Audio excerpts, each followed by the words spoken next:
శ్రీమాత్రే నమః. శ్రీ లలితా సహస్రనామంలోని 798వ నామము కావ్యకళ. ఈ నామానికి అర్థం ఏంటి అంటే కావ్యము అనే కళాస్వరూపము అమ్మవారే అయి ఉన్నది అని అర్థము. వివిధ కళాస్వరూపాల్లో కావ్యకళ ఒక రూపం, అది సాక్షాత్తు అమ్మవారే.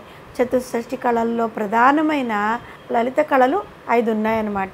అవేంటి అంటే సంగీతము, చిత్రలేఖనము, శిల్పము, నాట్యము, కవిత్వము. వీటిలో కావ్యకళ లేదంటే కవిత్వ కళ అమ్మవారి అయి ఉంది కాబట్టి వసన్యాది వాగ్దేవతల అమ్మవారిని కావ్యకళ అనే నామంతో కీర్తించారు. కావ్యకళలో కావ్యము యొక్క ప్రయోజనం ఏ విధంగా ఉంటుంది అంటే ఈ కావ్యము యశస్సును, కీర్తిని, ధనమును, లోక వ్యవహారాలను తెలుసుకోవడానికి, సమస్త శుభములను పొందడానికి, కైవల్యాన్ని పొందడానికి ఒక సాధనం అన్నమాట. రామాయణము, భారత భాగవతములు, ఈ మొదలైన కావ్యాలు, ప్రబంధనలు, నాటకాలు ఇవన్నీ కూడా కావ్యకళ అని కీర్తింపబడిన సాక్షాత్తు ఆ జగన్మాత యొక్క స్వరూపాలే. కవి యొక్క కర్మ కావ్యము. ఆ కావ్యము దృశ్య శ్రవ్య భేదముల చేత అనేక విధాలుగా ఉంటుందన్నమాట. నాటక బాణ ప్రాసనాదుల చేత దృశ్యము 10 విధములని అగ్నిపురాణంలో ఉంది. ఆ కళలన్నీ కూడా దేవీ రూపాలే కాబట్టి ఆమె కావ్యకళ అని పిలువబడుతుంది. ఇంకా విష్ణు పురాణంలో కావ్యాలాపములు, సమస్త గీతములు, శబ్దరూపధరుడైన విష్ణువు యొక్క శరీరములు అని చెప్పబడి ఉన్నాయన్నమాట. కావ్యములను నిర్మించు ప్రతిభ కావ్యకళే.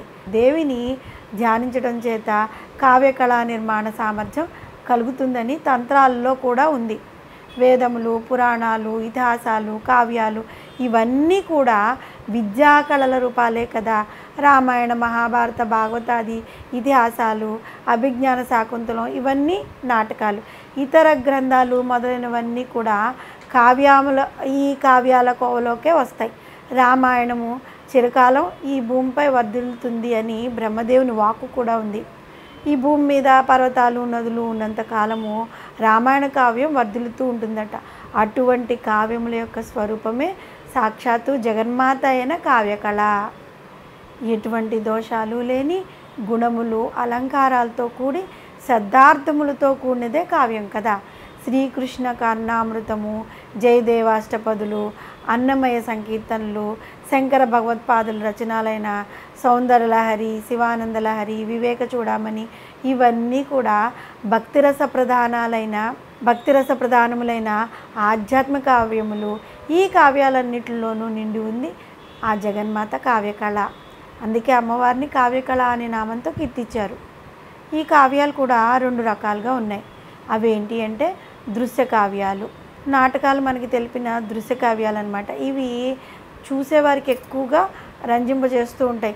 ఒక నాటకం, ఒక స్టేజ్ మీద నాటకం ప్రదర్శింపబడేటప్పుడు ఆ చూస్తున్న వారు, ప్రేక్షకులు సంపూర్ణమైన రసాస్వాదం చేస్తూ ఉంటారన్నమాట. అంటే ఇంకా దానిలో లీనమైపోతారు.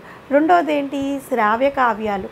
వీటిని చదువుకుని అర్థం చేసుకుని ఊహించి భావించి దాన్ని దర్శించడానికి కష్టపడవలసి వస్తుంది. అయితే శ్రావ్య కావ్యంలో నాటకీయ లక్షణాన్ని ప్రవేశపెడితే నాటకంలోని సౌలభ్యాన్ని కొంతవరకు మనం సాధించవచ్చు. ఈ కావ్యముల స్వరూపము సాక్షాత్తు ఆ జగన్మాతే. ఈ కావ్యాలు 3 రకాలుగా కూడా మళ్ళీ విభజింపబడ్డాయి. అవి ఏంటి అంటే ప్రభు సంహితములు. ప్రభు యొక్క శాసనములాగా ఖచ్చితంగా నిర్దేశించి చెప్పే వేదాలు, వేదాంగాలు అవి చేసి తీరాలన్నమాట. అది రూలు అన్నట్లుగా ఉండేవి ప్రభు సంహితములు. మిత్ర సంహితములు అవేంటి, ఒక మంచి మిత్రునిలాగా ధర్మాన్ని బోధించే పురాణాలు మొదలైనవి అన్నమాట. కాంతా సంహితములు స్త్రీ సహచర్యంలాగా ఎంతో రమ్యంగా, మనోహరంగా ఉంటూ హితబోధ చేసే కావ్యాలను ఇలాంటివన్నీ ఈ కోవకి చెందుతాయి. ఈ 3 కావ్యాల స్వరూపం కూడా సాక్షాత్తు జగన్మాత అయిన కావ్యకళ అయిన అమ్మయే.